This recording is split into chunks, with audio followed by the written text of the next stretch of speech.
bisa jadi bom waktu, dititipi Okumen Hasto. Koni Bakri kini dikejar-kejar banyak orang. Pengamat militer Koni Rahakundini Bakri mengungkap sebuah hal baru setelah dirinya membuat pengakuan dititipi dokumen milik Hasto Kristianto. Koni juga menyebut, dokumen-dokumen yang bisa menjadi bom waktu milik Sekretaris Jenderal PDI Perjuangan Hasto Kristianto terus bertambah. Perhatikan Twitter Akbar Faisal 2 hari lalu, dia bilang cuma satu kalimat saja, 32 dokumen. Saya langsung telpon Mas Hasto, apa sih 32 dokumen? Maksudnya Pak Akbar Faisal ini apa?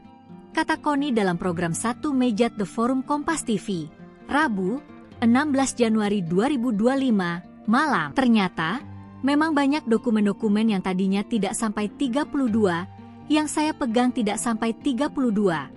Tetapi itu menjadi 32 karena banyak sekali orang datang ke Pak Sekjen membawa bukti-bukti dan berkas-berkas lain. Selanjutnya, Koni mengaku, dirinya dikejar-kejar setelah membuat pengakuan telah dititipi dokumen yang bisa menjadi bom waktu oleh Hasto. Kalau sekarang saya dikejar-kejar, banyak sekali yang mengejar-ngejar, Bu Koni kalau kau cinta NKRI, buka. 1. Saya bukan pemilik yang kedua ketika kita membuka sebuah rahasia negara. Kita ini ya, di sini kan yang punya dokumen 3 orang ya. Saya, Mas Hasto, Pak Andi Wijayanto, mantan Gubernur Lemhanas, ujar Koni. Kami ini orang pertahanan. Saya dosen TNI Angkatan Darat, Angkatan Laut, Angkatan Udara Seskoal TNI.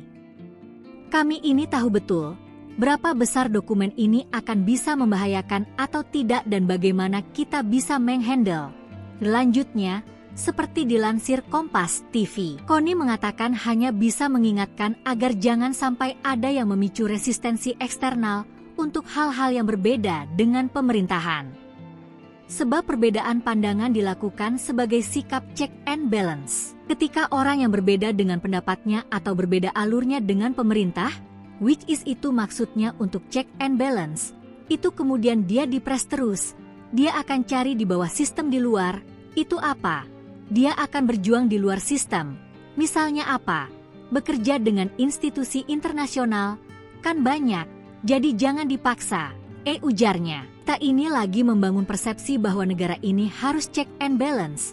Ada yang berbahaya jika ini diteruskan, bahwa menganggap PDIP musuh bersama, seolah-olah common enemy karena dia tidak masuk Kim, tambah Koni. Sebelumnya pengamat militer Koni Bakri dapat sindiran dari Ketua Umum Solidaritas Merah Putih yang juga relawan Jokowi, Sylvester Matutina.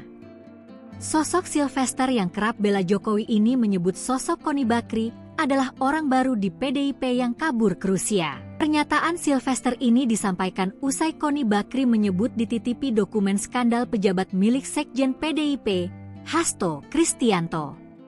Ini disampaikan usai pertemuannya dengan Presiden ke-7 RI Joko Widodo, Jokowi, di Sumber, Banjarsari, Solo, Jawa Tengah, Jumat, 3 Januari 2025. Awalnya, Sylvester Matutina mempertanyakan dokumen skandal pejabat milik Hasto Kristianto yang dititipkan kepada Koni Bakri.